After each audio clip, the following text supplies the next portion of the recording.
அப்போஸ்தலனாகிய பவுல் தெசலோனிக்கேயருக்கு எழுதின 2ஆம் நிருபம் 1ஆம் அதிகாரம். பவுலும் சில்வானும் தீமோத்தேயும் நம்முடைய பிதாவாகிய தேவனுக்குள்ளும் கர்த்தராகிய இயேசு கிறிஸ்துவுக்குள்ளும் இருக்கிற தெசலோனிக்கேயர் சபைக்கு எழுதுகிறதாவது: நம்முடைய பிதாவாகிய தேவனாலும் கர்த்தராகிய இயேசு கிறிஸ்துவினாலும் உங்களுக்கு கிருபையும் சமாதானமும் உண்டாவதாக. சகோதரரே, நாங்கள் எப்பொழுதும் உங்களுக்காக தேவனை ஸ்தோத்திரிக்க கடனாளிகளாயிருக்கிறோம். உங்கள் விசுவாசம் மிகவும் பெருகுகிறபடியினாலும் நீங்கள் எல்லாரும் ஒருவரிலொருவர் வைத்திருக்கிற அன்பு அதிகரிக்கிறபடியினாலும் அப்படி செய்கிறது தகுதியாயிருக்கிறது. நீங்கள் சகிக்கிற சகல துன்பங்களிலும் உபத்திரவங்களிலும் பொறுமையையும் விசுவாசத்தையும் காண்பிக்கிறது நிமித்தம் உங்களை குறித்து நாங்கள் தேவனுடைய சபைகளில் மேன்மை பாராட்டுகிறோம். நீங்கள் தேவனுடைய ராஜ்யத்தின் நிமித்தம் பாடு அனுபவிக்கிறவர்களாயிருக்க அந்த ராஜ்யத்திற்கு நீங்கள் பாத்திரர் என்றெண்ணப்படும்படிக்கு தேவன் நியாயமான தீர்ப்பு செய்கிறவர் என்பதற்கு அதுவே அத்தாட்சியாயிருக்கிறது. உங்களை உபத்திரவப்படுத்துகிறவர்களுக்கு உபத்திரவத்தையும் உபத்திரவப்படுகிற உங்களுக்கு எங்களோடே கூட இளைப்பாறுதலையும் பிரதிபலனாக கொடுப்பது தேவனுக்கு நீதியாயிருக்கிறதே. தேவனை அறியாதவர்களுக்கும் நம்முடைய கர்த்தராகிய இயேசு கிறிஸ்துவின் சுவிசேஷத்திற்கு கீழ்ப்படியாதவர்களுக்கும் நீதியுள்ள ஆக்கினியை செலுத்தும்படிக்கு கர்த்தராகிய இயேசு தமது வல்லமையின் தூதரோடும் ஜுவாலித்து எரிகிற அக்கினியோடும் வானத்தில் இருந்து வெளிப்படும் போது அப்படியாகும். அந்நாளிலே தம்முடைய பரிசுத்தவான்களின் மகிமைப்படத்தக்கவராயும் நீங்கள் எங்களுடைய சாட்சியை விசுவாசித்தபடியினாலே உங்களிடத்திலும் விசுவாசிக்கிறவர்கள் எல்லாரிடத்திலும் ஆச்சரியப்படத்தக்கவராயும் அவர் வரும்போது அவர்கள் கர்த்தருடைய சன்னிதானத்தில் இருந்தும் அவருடைய வல்லமை பொருந்திய மகிமையில் இருந்தும் நீங்களாகி நித்திய அழிவாகிய தண்டனையை அடைவார்கள். ஆகையால் நம்முடைய தேவனும் கர்த்தராகிய இயேசு கிறிஸ்துவும் அளிக்கும் கிருபையின்படியே நம்முடைய கர்த்தராகிய இயேசு கிறிஸ்துவின் நாமம் உங்களிடத்திலும் நீங்கள் அவரிடத்திலும் மகிமைப்படும் பொருட்டாக நம்முடைய தேவன் உங்களை தமது அழைப்புக்கு பாத்திரராக்கவும் தமது தயையுள்ள சித்தம் முழுவதையும் விசுவாசத்தின் கிரியையையும் பலமாய் உங்களிடத்தில் நிறைவேற்றவும் வேண்டும் என்று எப்பொழுதும் உங்களுக்காக வேண்டிக் கொள்கிறோம். 2ஆம் அதிகாரம்.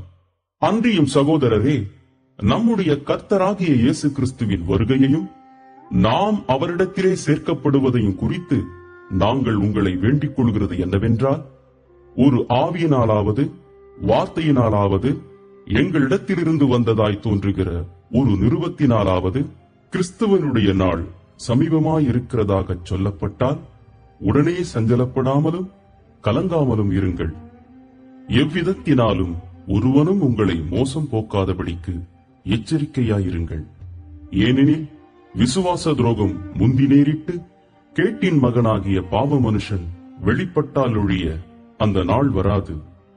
அவன் எதிர்த்து நிற்கிறவனாயும் தேவன் எண்ணப்படுவது எதுவோ ஆராதிக்கப்படுவது எதுவோ அவை எல்லாவற்றிற்கும் மேலாக தன்னை உயர்த்துகிறவனாயும் தேவனுடைய ஆலயத்தில் தேவன் போல உட்கார்ந்து தன்னைத்தான் தேவன் என்று காண்பிக்கிறவனாயும் இருப்பான்.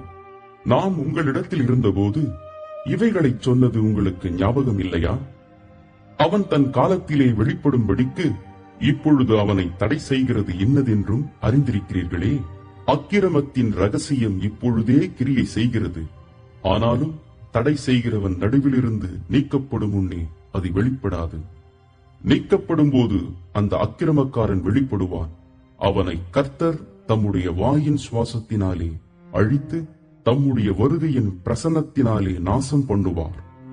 அந்த அக்கிரமக்காரனுடைய வருகை சாத்தானுடைய செயலின்படி சகல வல்லமையோடும் அடையாளங்களோடும் பொய்யான அற்புதங்களோடும் கெட்டுப் போகிறவர்களுக்குள்ளே அநீதியினால் உண்டாகும் சகலவித வஞ்சகத்தோடும் இருக்கும். ரட்சிக்கப்படத்தக்கதாய் சத்தியத்தின் மேலுள்ள அன்பை அவர்கள் அங்கீகரியாமற் போனபடியால் அப்படி நடக்கும். ஆகையால் சத்தியத்தை விசுவாசியாமல் அநீதியில் பிரியப்படுகிற யாவரும் ஆக்கினைக்குள்ளாக்கப்படும்படிக்கு அவர்கள் பொய்யை விசுவாசிக்கத்தக்கதாக கொடிய வஞ்சகத்தை தேவன் அவர்களுக்கு அனுப்புவார். கர்த்தருக்கு பிரியமான சகோதரரே, நீங்கள் ஆவியினாலே பரிசுத்தமாக்கப்படுகிறதினாலும் சத்தியத்தை விசுவாசிக்கிறதினாலும் ரட்சிப்படையும்படிக்கு ஆதி முதல் தேவன் உங்களை தெரிந்து கொண்டபடியினாலே நாங்கள் உங்களை குறித்து எப்பொழுதும் தேவனை ஸ்தோத்திரிக்க கடனாளிகளாயிருக்கிறோம். நீங்கள் நம்முடைய கர்த்தராகிய இயேசு கிறிஸ்துவின் மகிமையை அடையும் பொருட்டாக எங்கள் சுவிசேஷத்தினாலே அந்த ரட்சிப்புக்கு அவர் உங்களை அழைத்தார். ஆகையால் சகோதரரே, நீங்கள் நிலை கொண்டு வார்த்தையினாலாவது நிருபத்தினாலாவது நாங்கள் உங்களுக்கு உபதேசித்த முறைமைகளை கைக்கொள்ளுங்கள்.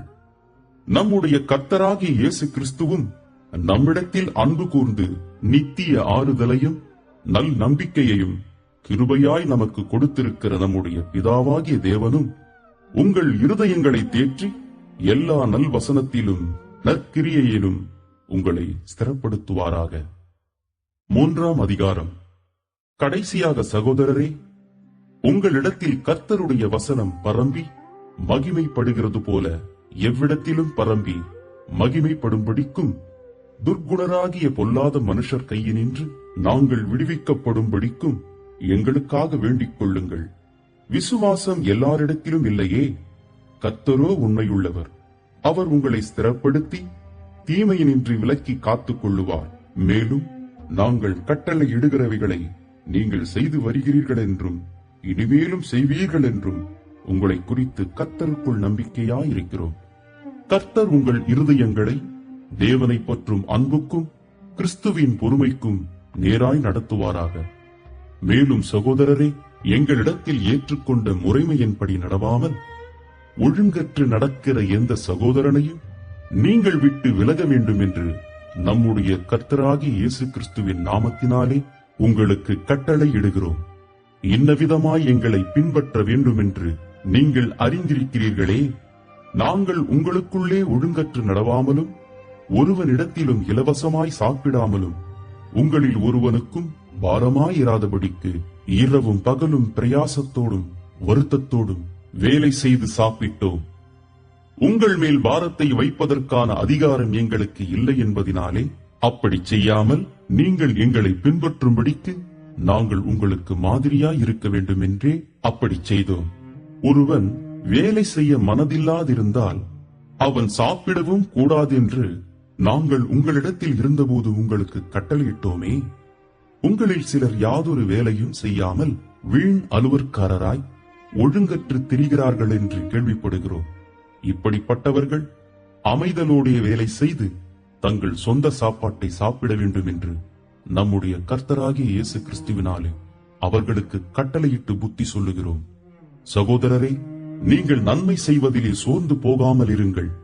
மேலும் இந்த நிருபத்தில் சொல்லிய எங்கள் வசனத்துக்கு ஒருவன் கீழ்ப்படியாமற் போனால் அவனை குறித்துக் கொண்டு அவன் வெட்கப்படும்படிக்கு அவனுடனே கலவாதிருங்கள்.